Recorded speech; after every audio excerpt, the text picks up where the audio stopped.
Everybody remembers when we did Force the Vote, which is when we tried to get the members of the squad to withhold their vote from Nancy Pelosi until she agreed to something for them to do. And so for me trying to get a vote on Medicare for all, that's what we chose. They didn't do it. And the people who urged them, the organizers, I was one of the organizers of Force the Vote, she dismissed us, never actually talked to us directly, and said we were committing violence. She said it's a bummer to see figures excuse comments like F her and F anyone who protects her. That's not tone, that's violence. No, I'm pretty sure that's tone. Those are words. That's not violence. That's why there's two different words. One is a word, and then one is violence. Those are two different things. But we're carrying this on, right? So here's this woman, Taylor Lorenz, right? Now, she's a horrible person, and she makes her living eavesdropping on people's private conversations and then misreporting them and then ruining their lives and careers. And so when people push back, because now we get to talk to the elites on Twitter and Facebook and Instagram, we actually get to have regular people get to have a voice, and they don't like that. And so now, after she runs around lying about people and ruining their lives and smearing them on the front page of the New York Times, she now has the balls to pretend she's a victim. Why? Because she has a vagina, apparently. If you have a vagina and you do journalism, you're a special kind of victim. And she's going to tell you right here. I've had to remove every single social tie. I had severe PTSD from this. I contemplated suicide. It got really bad. You feel like any little piece of information that gets out on you will be used by the worst people on the internet to destroy your life. And would that be you? Would that be you? She's one of the worst people on the internet. Make no mistake about it. She's one of the worst people on the internet. And here we go. So isolating. And terrifying. Terrifying. It's horrifying. It's horrifying. Oh, here she goes. By the way, she's acting. She's not actually crying. I didn't want to say that because I can't prove it, but when that little added cry did seem like it might have been maybe not most sincere. Not sincere. I'm going to challenge the veracity of her crying. So that's what's called a cry bully. So that woman, Taylor Lorenz, is the worst type of bully in the world. And she has a big platform, front page of the New York Times. She's the opposite of a victim. She's the bully. And now because she's a woman, everybody's supposed to feel sorry for her when people say mean things to her on Twitter. Hey, welcome to life. Welcome to life. That's what happens on Twitter. Do you know how many horrible things? I just had a congresswoman say I was committing violence against her, which is a horrendous lie, which got so much hate thrown at me, article after article, not randos on Twitter, actual articles in mainstream publications that were ripping me unfairly, of course, and disingenuously and lying, just like Taylor Lorenz is a liar. And she works for the most powerful media organization, New York Times, and somehow you have to worry about her feelings. Hey, if you have PTSD from reporting on TikTok, then journalism isn't for you. I have PTSD just from listening to that. No kidding. Here's I started writing about this. I covered Taylor Lorenz's saga here, or at least the beginnings of it, around a year ago, because it was a typification of a new kind of mentality that had become increasingly dominant within, especially media and political spheres. AOC best typifies this within the political sphere for reasons that you just alluded to, in terms of her proclivity to accuse anyone who is critical of her of somehow fomenting violence against her by just trying to do substantive criticism of her as a political figure. And I was on the receiving end of that attack as well, and accused of somehow compounding her trauma because I pointed out that there was some emotional manipulation going on. I don't know if you recall this, but after January 6th, she did this extremely melodramatic live stream on Instagram where she's recounting in harrowing detail how she felt that she was on the verge of being murdered by the marauding MAGA rioters. and it turned out that she was actually safely stowed away in this house office building, and police were trying to protect her, and she thought they were actually trying to come attack her or whatnot. And she did this whole live stream, and she just kind of shoehorned in this claim that she had been sexually assaulted. And maybe she has, I don't know.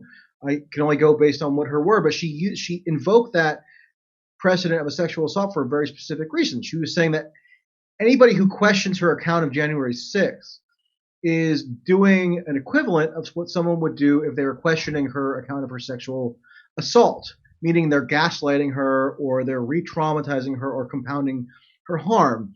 And that's a sort of mode of rhetoric that a lot of more younger politicians, especially on the progressive side of the quote aisle, are employing to great effect to stifle criticism of themselves. And to actually flip the script where they're saying the average citizen must offer sympathy to the politician, Yes. because of all they've gone through, Yes. rather than the politician having an obligation to deliver on behalf of the citizens. That's right. Right, which kind of gets to why there was this whole pushback against you for demanding your preferred strategy around the healthcare vote. Right, it's a similar story. And Taylor Lorenz is a pioneer of bringing this mentality into the media, right? Because Taylor Lorenz, the tweet from Greenwald that seemed to launch this, which is now being studied. I mean, NYU, New York University, has this whole center for social media and politics studies. Yeah. Let me show, I have a video that's going to explain that. Okay. So before you do, let me just show what these people have said. This is what Chant Misrobian has said. He said the point of this is to silence certain modes of political speech by characterizing it as harassment and deploying groups of supposedly marginalized and oppressed people who aren't at all marginalized or oppressed, but are in fact elite enforcers of a dominant political regime. That's exactly what's going on here, right? This is to shut you up. Glenn says all of this is designed to fortify a warped and inverted matrix of power and morality. Somehow the bullies have converted themselves into the bullied. Your deepest concern and compassion must be directed to the richest, most powerful, and most privileged members of society. And here's Chuck Todd. So they did a whole segment on this. That was a clip out of that segment. So let's watch what Chuck Todd said on Meet the Press about this. This week. What, do you want to say something, Michael? I was just going to say, I've watched, this is one of the funniest cable news clips I've ever seen in my life, this whole segment. And I love how Chuck Todd introduces it with this solemn intonation about how very important this issue is of women journalists facing harassment online. It's like he's talking about, some controversy around the stewardship of the nuclear codes or something. Yes. But it's about, MSNBC journalists getting mean tweets. He's so kind of deadly serious about it. It's so funny. Watch that. Here we go. Here we go. This week, the White House proclaimed April as National Sexual Assault Awareness and Prevention Month. One of the fastest growing threats to women is online harassment. The latest government statistics show 1 in 3 women under the age of 35 have experienced a type of essentially sexual harassment online. It's which is also known as not harassment.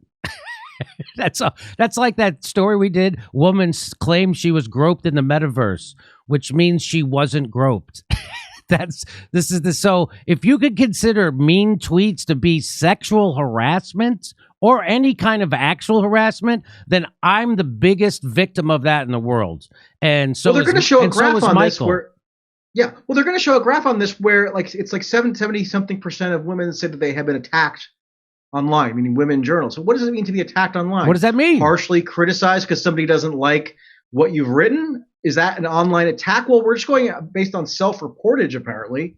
So if somebody doesn't like the tenor of the criticism against them, then they tell these NYU survey takers that they've been attacked online, and somehow that's some kind of catastrophe that requires, I don't know, a political intervention, or for the tech companies to institute greater censorship to make sure that these journalists aren't subject to the ridicule, which is, which they deserve. So let's watch. Yes, they do. Watch this. Been underreported and many times not taken seriously.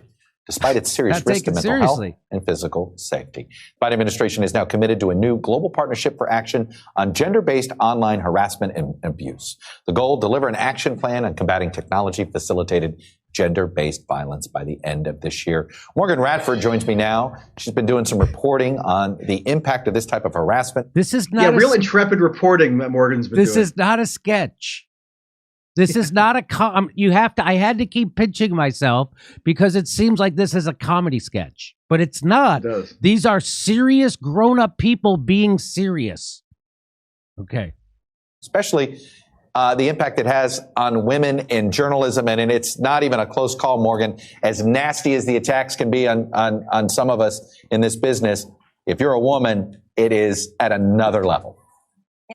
Why? What would be the evidence of that? When you say at another level, people say meaner things to you? Then they want you to get hit. They want you to get beat up. They want you to die. They call you every name. I've been called. There's not a name that I haven't been called. So how could it be worse? Same here. I mean, I grant that it's conceivable that if I were a woman, I would receive more attacks around my physical appearance and such. But that being said, I happen to be a male. And I happen to receive people attacking my physical appearance probably 10 billion times a day. In fact, I realize I'm not a supermodel, but it doesn't seem like my gender insulates me from that attack. And I can accept that there might be a greater proportion of these attacks against women, but this whole framing that it's a specifically gender-related problem at least doesn't register as, or doesn't scan as true for me, and I'm sure you, Jimmy, given the intensity of the attacks, the hatred on me, because a lot of people hate me way more than they hate Taylor Lorenz. I'll tell you that, and I'm sure I get a lot more flack than she ever gets. So okay, let's go. That's right, Chuck. And before this was all sort of anecdotal, but now we have hard data. Now we've got this is one data. of the biggest issues facing This is hard data. Right? The NYU Center for Social Media and Politics has finally heroically produced the hard data. Hard data. It's like they went to a lab and they finally figured out the right chemical formula for some magical new potion or something, and they have the hard data. I mean, it's not just BS social science stuff that was all constructed around attaining a certain political outcome. Definitely not. I mean, right. So their antipathy toward Greenwald and Tucker Carlson had nothing to do with any kind of preordained conclusion, right, that justified their construction of this data. No, it's just pure, objective, empirical discovery that now gives us this insight. Thanks, Morgan. And here it comes. Now, and an unprecedented study is giving us a closer look at just how some of those online attacks against female journalists are actually getting started and what it looks like for those who are on the receiving end. But a warning to our viewers, some of the language you hear in this report, it may be disturbing. Warning. Female reporters are often at the center of the bullseye. 73% of women journalists saying they've experienced online attacks. What percent? Can you say what percentage of male journalists have received online attacks? Because I've tried to attack every one of them, so I'm going to guess 100%. So and the thing is, Jimmy, I mean, this shouldn't even really about like who gets more attacks, male journalists versus female journalists. I'm sure they both do, and maybe it's even plausible that the female journalists get a greater intensity of attacks on the basis of looks or whatever. That's within the realm of plausibility.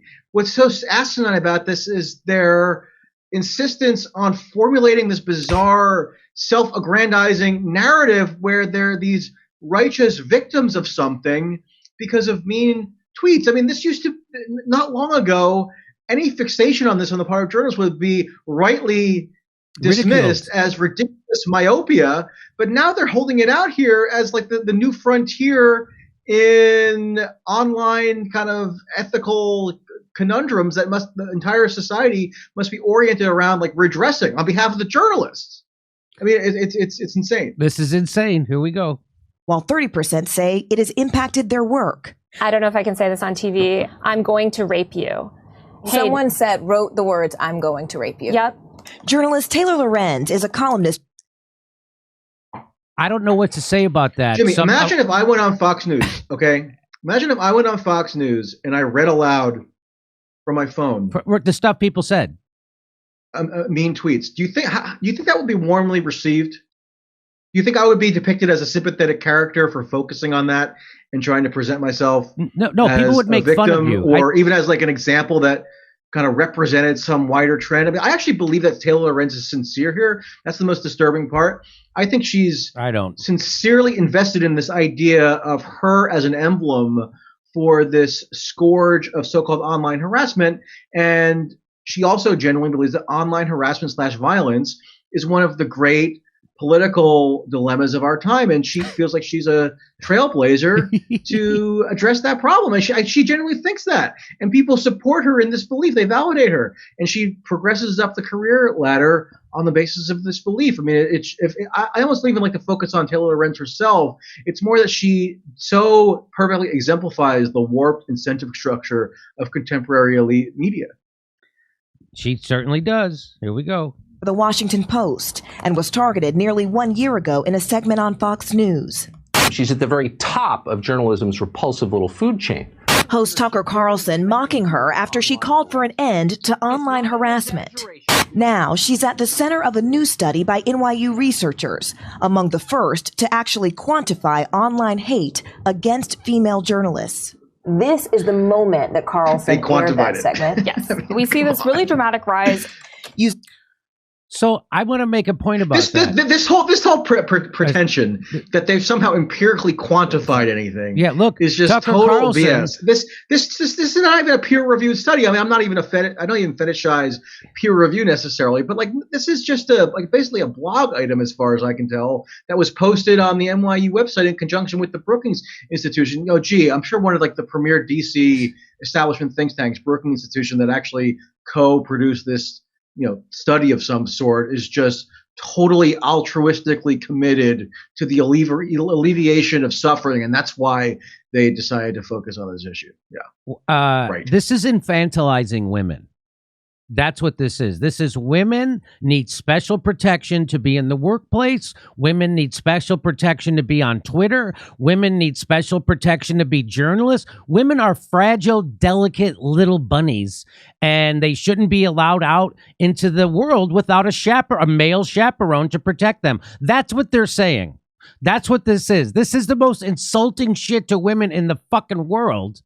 But of course, that's all they've got now is identity politics and victimization and victimhood. And it's a big competition to see who can be a bigger victim. And I'll tell you who's on the lowest rung of that is a white male. I'll never be considered a victim no matter what fucking happens to me.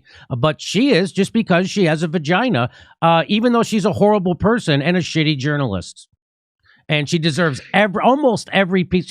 She deserves a lot of criticism. Right? No one deserves threats or harassment. We all get it. We all get it constantly. By the way, she does it to other people. I'm going to show you that in a second. So watch this. Large-scale data to measure online language. And by the way, they talk about Tucker Carlson did a segment about her, a writer who appears on the front page of the New York Times. She's not a victim, and she's not a little girl. She's a grown-up journalist who specializes in ruining other people's lives and careers. Okay? That's who Taylor Lorenz is. How come nobody did you guys do a survey on all the attacks that Tucker Carlson got after you did this segment? Did you graph it out about all the attacks Tucker Carlson got on Twitter, Facebook, and Instagram after you did this segment? Did you graph it out? No, you didn't. Because Tucker Carlson is called, again, like everybody on Twitter, he's called every name in the book. Some deservedly, some undeservedly. He's called a neo-Nazi, a white supremacist. He's called all those. No matter what you can think of, he's been called it. Where is your, but he's deserving of that, and she's not, apparently. She is deserving of criticism, that's for sure. Okay, here we go. They tracked violent and threatening tweets directed at 2 female journalists after being targeted. Hey, would you do that for me? Why does NYU do that for me and Michael Tracey? Would you track all the fucking angry tweets that come our way and then do a segment on it? No, you're never going to do that because it doesn't fit your stupid narrative. Look at the screen right now, right? It shows the original tweet from Greenwald that supposedly launched this tsunami of violent harassment of Taylor Lorenz. What Greenwald says is very anodyne, and I remember this. He's not calling her to be raped or anything ridiculous. Here, he right? says he's saying that Taylor. I'll read it to you. He says Taylor Lorenz is a star reporter with the most influential newspaper in the United States, arguably in the West. Her work regularly appears on its front page. Her attempt to claim this level of victimhood is revolting. She should try to find out what real persecution of journalists entails. See what's happening to Julian Assange? That's real persecution. Edward Snowden? That's real persecution. The government trying to put Glenn in jail in Brazil? That's real persecution. That's called persecution. People getting killed in war zone? That's persecution. What's happening to Daniel Hale? That's real persecution. What's happening to Taylor Lorenz is what's called par for the course. Welcome to the world. And if you don't like it, quit. Ultimately, what Greenwald did in that tweet, though, he was making a substantive point, right? He wasn't calling for harassment per se. And yet what happens? Well, over a year later, they're somehow fixated on this one tweet from Greenwald as somehow ushering in this avalanche of violent harassment against Taylor Lorenz. And what does it have the effect of doing? It has the effect of stigmatizing genuine substantive criticism against some of the most influential people in the entire country, which include Taylor Lorenz at the time being a New York Times reporter. And she's now at the Washington Post. And I think this is actually an interesting point, because when you played that clip of her, breaking down into tears or whatever, I actually don't even remember if we got to that on the segment yet, but this whole facade that she puts on in this NBC segment comes off as comical, and like you and I, maybe some of the people watching can think to themselves, wait, people really take this seriously? How is that possible? The scary thing is the media industry takes it deadly seriously. They regard Taylor Lorenz as like the paradigmatic example of bravery in the current media climate. Which is why Taylor Lorenz was poached from the New York Times to the Washington Post. So they lured her because they were so desperate to get somebody of her pedigree to transition from the New York Times to the Washington Post. She's considered that hot of a commodity that there's actually competition amongst journalism outlets to provide her with a platform. So even though when I was writing about this a year ago, I was pointing out how she was this pioneer of this whole ridiculous, nonsensical concept of so-called online violence and importing it into the media realm, just as AOC had imported it into the realm of electoral politics. One thing I made sure to caution is that, look, don't dismiss this as a triviality. Don't assume that everybody thinks that this is a big joke. It's not a joke. It's a reflection of the genuine prevailing sentiment within the media industry, and thus gives you a big insight into why the industry is such a comical disgrace, because they elevate somebody like Taylor Lorenz to the most heralded status in their group of peers and colleagues. There's more to this. To male media figures. Researchers found that attacks against Lorenz went up as much as... Do you see this? The red line is insults. The blue line are threats. The green line is toxicity. Toxicity? That's a data point? Somehow you guys have figured out what is a toxicity? They've neutrally and objectively quantified what online toxicity consists of. That's what they would have us believe. And that's what they're actually trying to communicate here. That's insane. Okay, here we go. 144% after just one Twitter thread. For another journalist, they went up 65%. Lorenz and Yes, people start trending. That's called trending. Oh my God, people got attention after someone brought attention to them. What? This is nuts. None of this means anything. None of it. No, it doesn't. Reporter Kate Sawson say these types of attacks have changed their lives and their work. There's reporting that I know that I would like to do, or that other journalists would like to do, that we're not able to do because it's not safe enough for us to do them. If you need a safe It's not space, safe enough given the tweets they will receive. if you need a safe space to do your journalism, you're not a journalist, and this isn't cut out for you. You should go do something else. You should go sell cars, or you should go mow lawns, or you should go code, learn to code. Journalism is not for you. Okay? I don't know why you think you deserve to be fucking insulated from criticism online when you fucking tackle controversial issues, but you don't deserve that. People get to use their words as much as they want. That's okay. And this isn't for you. And you should stop trying to water down journalism and stop trying to silence dissent, because that's what this person's doing, trying to silence dissent. So you can go get another job. That's what you should do. Or stop reading social media. Or maybe stop reading social media. Guess what I do? I don't read my mentions anymore on Twitter. Why the fuck would I? So every asshole in the world gets to take a shot at me and then I have to read it? So I guess what I decided to do? I don't go on Facebook anymore. I've never gone on Instagram. And I don't read my mentions on Twitter. Problem solved. So this woman is literally saying that she can't do journalism because people will criticize her for it. Well, guess what? You're not a journalist then. You're a coddled little idiot who shouldn't be in journalism. That's what you are.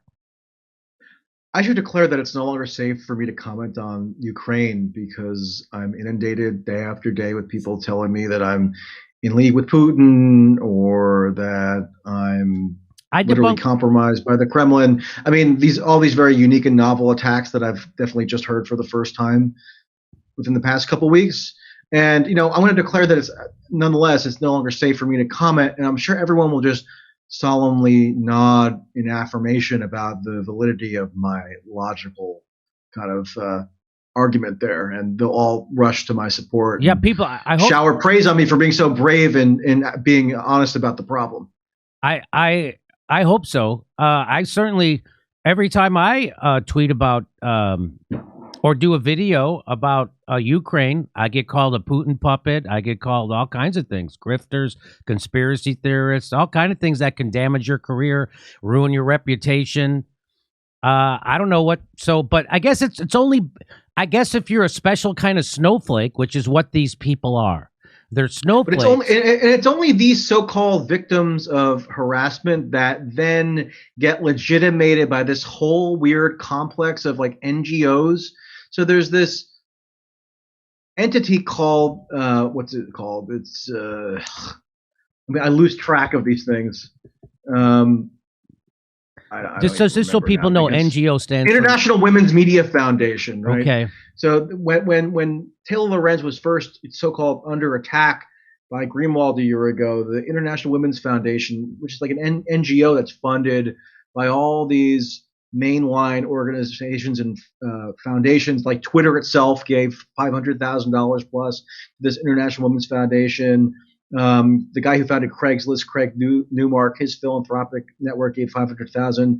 Bank of America, Ford Foundation, all these kind of, John Dean, Catherine T. MacArthur Foundation, all these, this whole foundation philanthropic complex funds these NGOs, which then legitimize the so-called harassment claims of people like Lorenz and consecrate Lorenz as this paradigmatic example of a harassment victim, whereas obviously somebody else who is viewed as politically unacceptable would never have our harassment grievances validated, right? It's all subjective and it's all contingent on whether or not your political orientation is regarded as in line with the sensibility of these establishment groups. And clearly we're not. Clearly they are. It's in-group, out-group. Taylor Lorenz is in the in-group, and therefore her claims to grievance are sanctified and elevated. I mean, it's really nothing. It's really not that much more complicated beyond that. It's if you have the right political views and the right journalistic outlook, then we accept that your harassment claims are legitimate. And if you have the wrong political views and the wrong journalistic outlook, then you're not accepted as legitimate. That's the basic dividing line here. It's not about the harassment per se. The harassment is sort of a peripheral thing. There's more. And they're not alone. This is after I did a report on an increase in the number of white supremacists running for office. Condescending journalists. Gee, not a controversial issue at all. Not at all. So you're going to do an article calling people white supremacists, and you're surprised that people pushed back. It's like, why do people get to say anything when I write an article and I publish it in a widely read publication that is funded by the biggest corporations in the world, and then I get to ruin people's lives and smear them? They actually say stuff back. Can you believe that? And they're acting like this again. This happens to everyone at every turn on the internet. If you can't handle it, stay off the internet. Number 2, don't read your mentions on Twitter. You fucking glutton for punishment. Why are you reading your mentions on Twitter? Because you're a narcissist who can't help themselves. Even though you know there's going to be bad stuff in there, you keep doing it. I don't do it. But this is them being narcissists and entitled, right? So these are rich kids. Do those people who they're featuring in this thing look like they came from a blue-collar neighborhood and they had to scrap to get into school or college? Or no, these are people of privilege. And Taylor Lorenz is the biggest privileged person in the world. Also, no, I mean, this intrepid MSNBC reporter is showing examples of just random people expressing annoyance that she castigated them as evil. So notice she's not proud of antagonizing people who actually hold power. Right. She's proud of antagonizing, or I don't even know if she's proud of it. Maybe she's almost fearful of having in her target these just random ordinary people who, I mean, if they feel you've wrongfully maligned them as white supremacists and they don't agree with that interpretation, they're probably going to object. But look, I mean, and for some reason now that entitles her to screenshot these comments a year onward and use that as evidence that she's somehow uniquely victimized by online vitriol. I mean, why not hold up examples of like government officials or corporate officials or somebody who actually wields more power than the ability to write a comment on like a discus comment feed? Because they don't actually antagonize people in positions of power. You know, when I get attacked by these weapons contractor types and these, security consultants and these other spooks and war profiteers, as I have been for the past couple of weeks, because I've been putting out stuff that they don't like, I actually take it as validation and a sign that I'm on the right track when they launch into a frenzy and, try to barrage me with their furious trolling, because it shows that maybe I'm, over the target, headed in the right direction. Whereas for them, I mean, because they target the powerless, it doesn't actually show anything of value is resulting from their work, other than now they have this ability to kind of superficially point to mean comments as vindication of their journalism. And I would love to know what is their solution for this? So you're going to get a mean tweet after you call people evil and white supremacists, and then people call you names back. Their solution is more and more censorship on their behalf. That's what this Internet Women's Center group ultimately recommended in response to Taylor Lorenz being subject to this harassment from Greenwald and Tucker Carlson, right? They were calling on the tech companies, and so did PEN America, supposedly this bastion of free expression. They also weighed in with a report on women in media being, tormented with online harassment. And they all have the same ultimate prescription. It's that the tech companies need to impose greater censorship to accommodate the victimized journalists because they're women/POC. That's the ultimate thing that they're proposing. So that's what they want done. They want more control. I mean, it's a power play ultimately, right?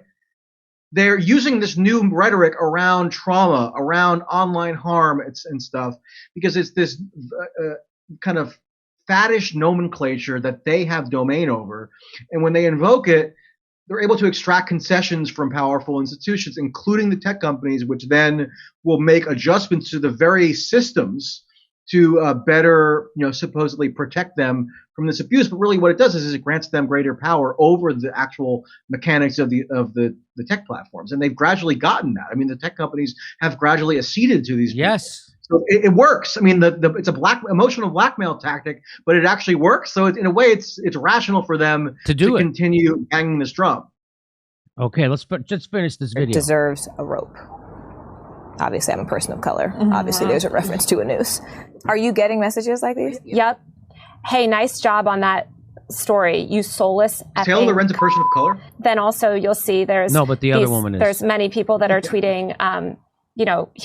These are Taylor Lorenz's loved ones. They have photos. Wow, these are all photos of your family members. Yeah, children. They'll threaten children.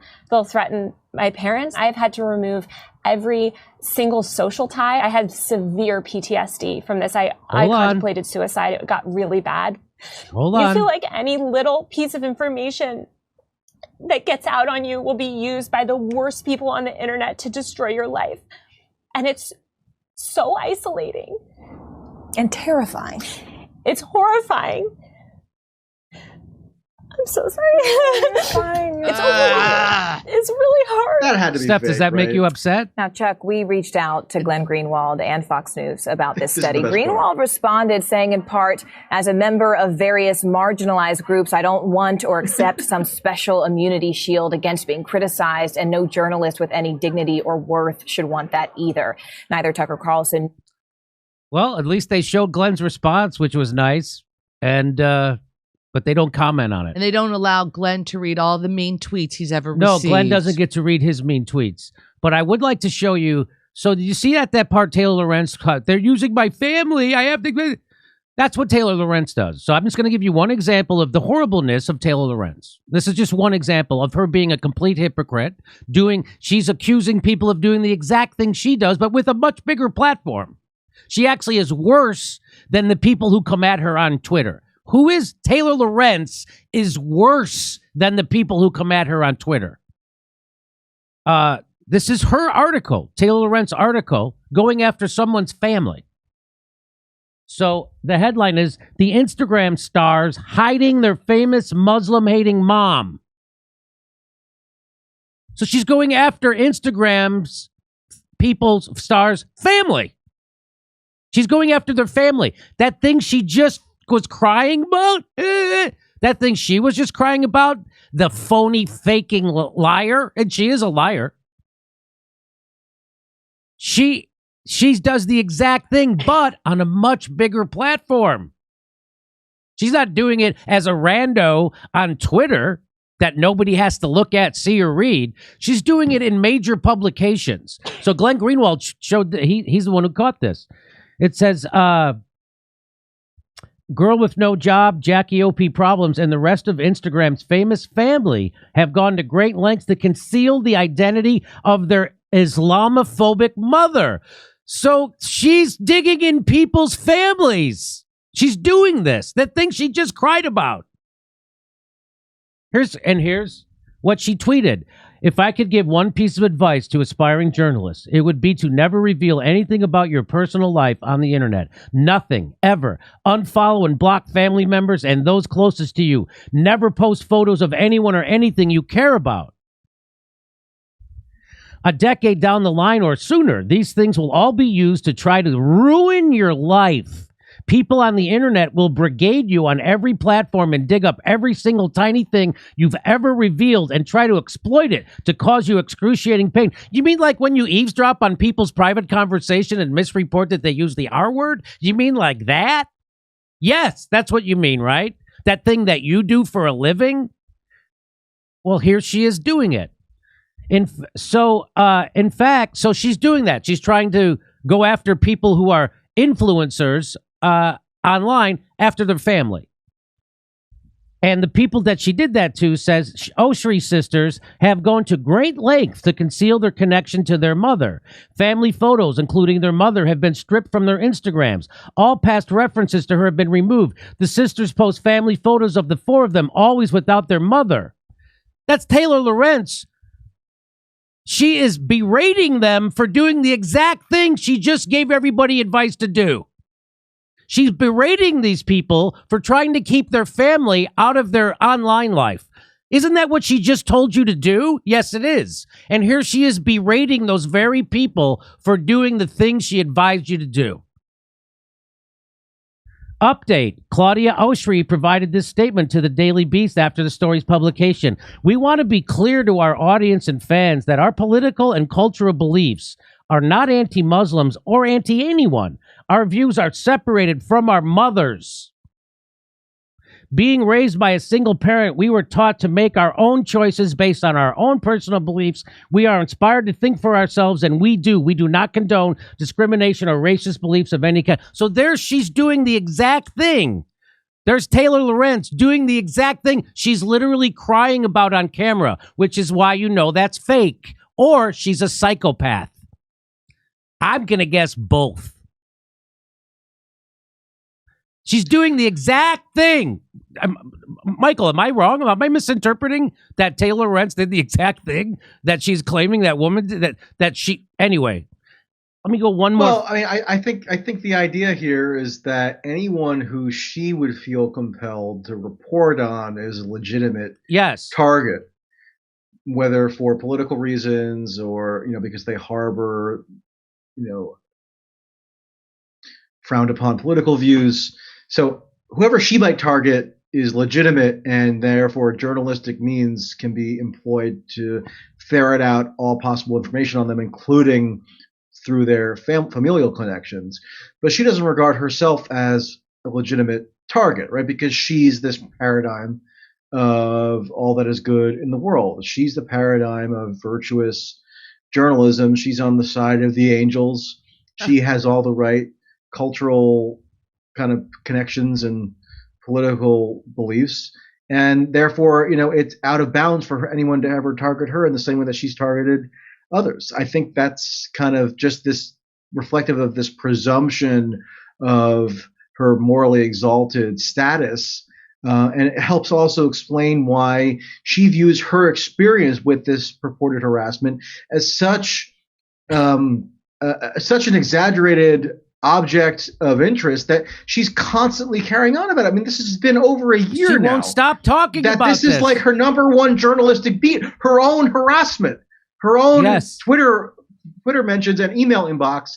Like, that's the number one thing that she pops up as covering journalistically. And so it's this weird feedback loop cycle where she does something ridiculous, it provokes a backlash, and then she reports on that backlash as though it's this journalistic revelation that somehow reflects on the rest of society and how everybody needs to get serious about mitigating harassment to protect her personally. Because again, she doesn't feel that she should ever be subject to the kind of scrutiny that she subjects others to. And that's the conceit that you often see amongst elite journalists who kind of view themselves in this untouchable kind of strata where they should be insulated from critique, really. Yes. Even if they themselves apply just as much of a strenuous, if not more strenuous, of a critique to others who are less than desirable. Well, I just want to show you. When you call her an elite journalist, she's not a great journalist. She's elite because she comes from the elite. That's what I think you mean. Well, yeah. She's not actually. Whenever I say elite, I kind of always mean it presumptively as a pejorative. Privileged, yes, privileged. Well, elite in the sense that, like, if you work for if you write front page stories for the New York Times and you're poached to the Washington Post after coming up the ranks through, the Daily Beast and the Atlantic, for better or worse, almost overwhelmingly worse, you're considered to have associated yourself with prestige conferring institutions, right? So if you were at the New York Times, you could put fear in the hearts of lots of people and get your phone calls returned real quickly, because if you take them to task in the New York Times, that could be a significant reputational damage for them. So I call her elite just to kind of reflect this certain rarefied segment of the media industry where working for one of these major outlets is considered a marker of one's high status. And and she keeps rising through the ranks. I mean, she is encouraged to continue with this track. So this is exactly apparently what is incentivized now within the media industry. She's the leading example of what it takes to actually be so-called elite.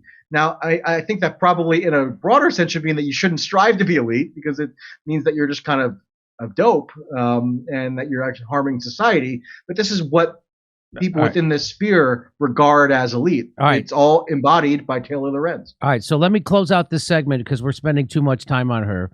But it's a bigger point. It's so fun, though. But it's a bigger point that I want to make, right? So that it's not necessarily just Taylor Lorenz, but this is pervasive now, and this is a big call for more censorship, and that's what they're doing.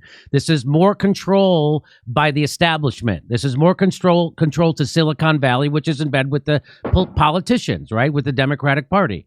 So this is what Glenn Green. You want to know how elite Taylor Lorenz actually is? He said Glenn Greenwald says it is almost impossible to envision a single individual in whom power, privilege, and elite prerogative reside more abundantly than Taylor Lorenz. Using the metrics of elite liberal culture, the word privilege was practically invented for her.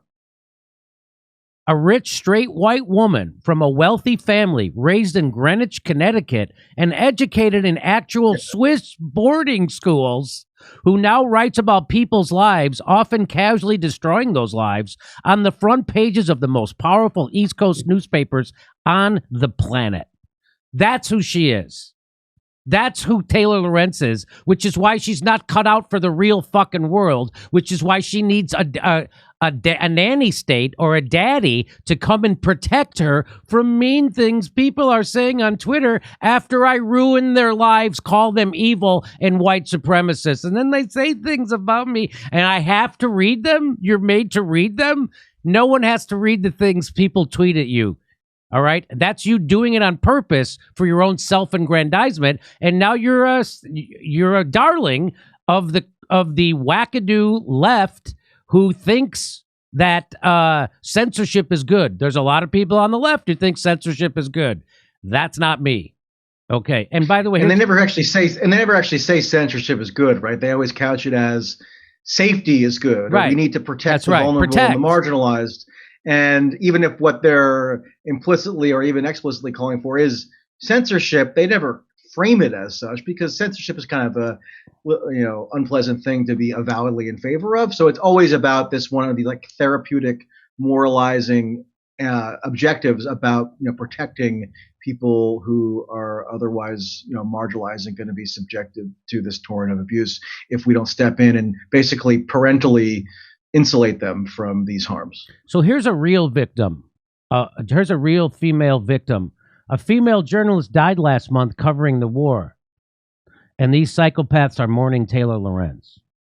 So there you go. And there's a lot more. And also, I mean, I think Jimmy, just real quick, I think you were right to try to emphasize that this really ought not to be about Taylor Lorenz as such. Yeah, she's a caricature and she's comical in how perfectly she kind of typifies a lot of this ridiculous journalism elite mentality, in that she literally went to a Swiss boarding school and all that, which is like hilarious. But the most important thing from a broader perspective is that the kind of nomenclature that she's helped to mainstream around so-called online violence, around harassment being this systemic scourge that must be combated. This is another avenue that elite journalists are pursuing to demand censorship, and it's working, right? They're getting it institutionally legitimized by NGOs, by governments, by elected officials, by international bodies. Even the UN